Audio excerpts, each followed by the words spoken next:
ಮಂತ್ರಿ ಸ್ಥಾನ ಹೋದರೂ ನಿಮ್ಮ ಪ್ರೀತಿ ವಿಶ್ವಾಸ ಕಡಿಮೆಯಾಗಿಲ್ಲ ಎಂದು ಮಾಜಿ ಸಚಿವ ಕೆಎನ್ ರಾಜಣ್ಣ ಹೇಳಿದ್ದಾರೆ. ನಿಮ್ಮ ಕೆಲಸ ಮಾಡಲು ಸಚಿವ ಸ್ಥಾನ ಇರಬೇಕು ಅಂತೇನಿಲ್ಲ. 35,500 ಮತಗಳ ಲೀಡ್ನಲ್ಲಿ ಗೆದ್ದಿದ್ದೇನೆ. ಈಗ ಚುನಾವಣೆ ಆದರೂ ಗೆಲ್ತೇನೆ. ಭ್ರಷ್ಟಾಚಾರ ಮಾಡಿಲ್ಲ, ಅಧ್ಯಕ್ಷನಾಗಿ ಇಲಾಖೆ ನಡೆಸಿಲ್ಲ. ಸಹಕಾರಿ ಸಂಘಗಳಿಗೂ ರಿಸರ್ವೇಶನ್ ಕಾಯ್ದೆ ನಾನು ಮಾಡಿದ್ದೇನೆ. ಮಂಜೂರಾತಿಯಾಗಿದೆ, ಮುಂದಿನ ದಿನಗಳಲ್ಲಿ ಜಾರಿಯಾಗಲಿದೆ. ನಾನು ಯಾಕೆ ಬಿಜೆಪಿ ಸೇರಲಿ? ನಾನ್ಯಾಕೆ ಪಾರ್ಟಿ ಬಿಡಲಿ? ನಾನು ಎಲ್ಲೇ ಯಾವುದೇ ಪಕ್ಷದಲ್ಲಿ ನಿಂತರೂ ಗೆಲ್ತೇನೆ. ಪಕ್ಷೇತರನಾಗಿ ಸ್ಪರ್ಧಿಸಿದರೂ ಗೆಲ್ತೇನೆ. ಕಾಂಗ್ರೆಸ್ ತರಗೆಲ್ಲ ರಾಹುಲ್ ಗಾಂಧಿಯ ಓಟ್ ಚೋರಿಗೆ ಸಂಪೂರ್ಣ ಬೆಂಬಲವಿದೆ. ಊಹಾಪೋಹಗಳಿಗೆ ಕಿವಿಗೊಡುವುದು ಬೇಡ ಎಂದು ಮಾಜಿ ಸಚಿವ ಕೆಎನ್ ರಾಜಣ್ಣ ಹೇಳಿದ್ದಾರೆ. News bureau, Rajahmundry news. ಧ್ವನಿ ನಿಮ್ಮದು, ಜಾಲ ನಮ್ಮದು. ಮಾಜಿ ಸಚಿವ ಅಂತ ಕ್ಷಣಕ್ಕೆ ಪ್ರೀತಿ ವಿಶ್ವಾಸ ಕಡಿಮೆ ಆಗಿದೆ, ಇದು ಜಾಸ್ತಿ ಆಗಿದೆ. ಗೊತ್ತಾಯ್ತಾ? ಸಚಿವ ಸ್ಥಾನ ಇದ್ರು ಒಂದೇ, ನಮ್ಗೆ ಇಲ್ಲದೆ ಇದ್ರು ಒಂದೇ. ನೀವು ಕೆಲಸ ಮಾಡೋದಕ್ಕೆ ಸಚಿವ ಆಗ್ಲೇಬೇಕು ಅಂತ ಏನಿಲ್ಲ, MLA ಕೂಡ ಆಗ್ಲೇಬೇಕು ಅಂತ ಏನಿಲ್ಲ. ಆದ್ರೆ ನಿಮ್ಗೆಲ್ಲರ ಆಶೀರ್ವಾದ ಅಂತ ಹೇಳಿದ್ರೆ, ನಾನು ಈ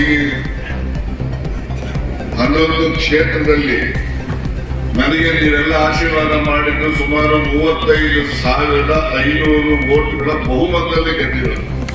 ವೋಟ್ 35,000, ನೀಡೇ 35,500 ವೋಟ್. ಇವತ್ತು ಸಚಿವ ಸ್ಥಾನ ಹೋದ ಮೇಲೆ ಚುನಾವಣೆ ಬಂದ್ರೆ ಇನ್ನೂ ಒಮ್ಮೆ ಜಾಸ್ತಿನೇ ಆಗ್ತದೆ ಅಂತ ಕಡಿಮೆ ಆಗಿದೆ. ಇವತ್ತು ಎಲ್ಲ ಜನರ ಸಹಾನುಭೂತಿ ನನ್ನ ಕಡೆ. ನಾನು ಸಚಿವ ಸ್ಥಾನವನ್ನು ಕಳೆದಿರ್ಬೋದು, ನಾನೇನು ಭ್ರಷ್ಟಾಚಾರ ಮಾಡಿಲ್ಲ ಅಥವಾ ನಾನೇನು ಅಧ್ಯಕ್ಷನಾಗಿ ಇಲಾಖೆ ನಡೆಸಿಲ್ಲ, ಮತ್ತು ಜನ ಪರವಾಗಿ ಇಡೀ ರಾಜ್ಯದಲ್ಲಿ ನಾನು ಕೆಲಸ ಮಾಡಿಲ್ಲ. ಈಗ 2 ಕಾಯ್ದೆಗಳನ್ನ ಮೊನ್ನೆ ಮಂಜೂರಾಗಿದೆ ವಿಧಾನಸಭೆ. ಆ 2 ಕಾಯ್ದೆಗಳ ಮಹತ್ವ ಇನ್ನು ಸ್ವಲ್ಪ ದಿವಸ ಕಳಿಬೇಕು, 1 ವರ್ಷ 2 ವರ್ಷ ಕಳಿಬೇಕು.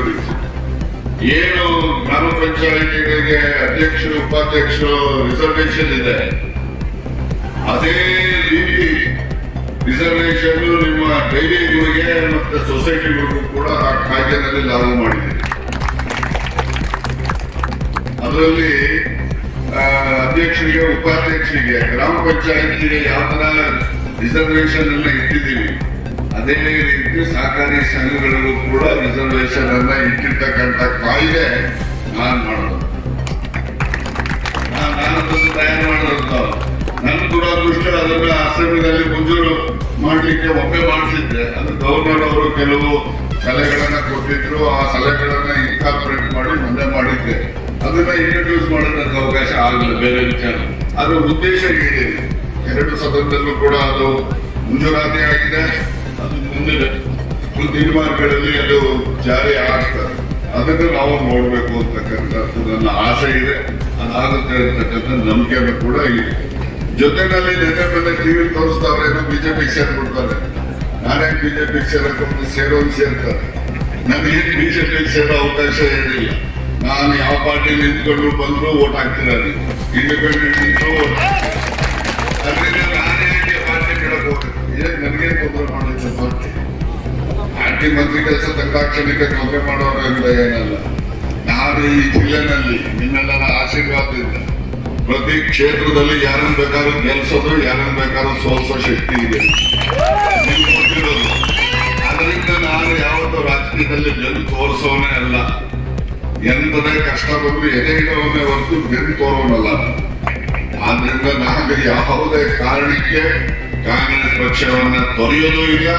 ಮತ್ತೆ ಏನು ರಾಹುಲ್ ಗಾಂಧಿ ಅವರಿಗೆ ಏನು ವೋಟ್ ಚೋರಿ ಇರಲಿಲ್ಲ, ಅದಕ್ಕೆ ನಾನು ಸಂಪೂರ್ಣವಾಗಿ ಬೆಂಬಲನೂ ಇದೆ ನಂದು. ಮತ್ತೆ ಯಾವುದೇ ಊಹಾಪೋಹಕ್ಕೆ ಯಾರು ಕೂಡ ಅದಕ್ಕೆ ನೀವು ಮಾನ್ಯತೆಯನ್ನಾಗಿ ಕಿವಿಯನ್ನಾಗಿ ಕೊಡ್ತಕ್ಕಂಥ ಅಗತ್ಯತೆ ಇಲ್ಲ. ಯಾರ್ಯಾರು ಏನನ್ನ ಹೇಳ್ಕೊಳ್ಳೋದಿಲ್ಲ, ಏನಂದ್ರೆ ಅವರೆಲ್ಲ ಯಾಕೆ ಹೇಳ್ತಾವ್ರೆ, ಏನ್ ಮಾಡ್ತಾವ್ರೆ ಅಂತಕ್ಕಂಥದ್ದಕ್ಕೆ ನನಗೆಲ್ಲ ಅರ್ಥ ಆಗ್ತದೆ. ಮತ್ತೆ ಬಹಳಷ್ಟು ಜನ ಸುಮಾರು ಒಂದಷ್ಟು ಹೆಚ್ಚಿನ ಸಂಖ್ಯೆಯಲ್ಲಿ ದೆಹಲಿಗೆ ಹೋಗ್ಬೇಕು ಅಂತಕ್ಕಂಥದ್ದನ್ನು ಚರ್ಚೆ ಎಲ್ಲ ಮಾಡ್ತಾ ಇದ್ದಾರೆ. ನಾನು ಅವರಲ್ಲಿ ಮನವಿ ಮಾಡ್ತೇನೆ, ದೆಹಲಿಗೆ ಹೋಗ್ತಕ್ಕಂಥ ಅಗತ್ಯತೆ ಏನಿಲ್ಲ. ಎಲ್ಲಿ ತನಕ ಸಿದ್ದರಾಮಯ್ಯ ಮುಖ್ಯಮಂತ್ರಿ ಆಗಿರ್ತಾರೆ, ರಾಜ್ಯದಲ್ಲಿ ನಮ್ಮ ಪಕ್ಷದ ನೇತೃತ್ವ ವಹಿಸಿರ್ತಾರೆ, ಅಲ್ಲಿವರೆಗೂ ನನ್ನ ಭವಿಷ್ಯಕ್ಕೆ ಯಾವುದೇ ಕೊರತೆ ಇಲ್ಲ ಅಂತ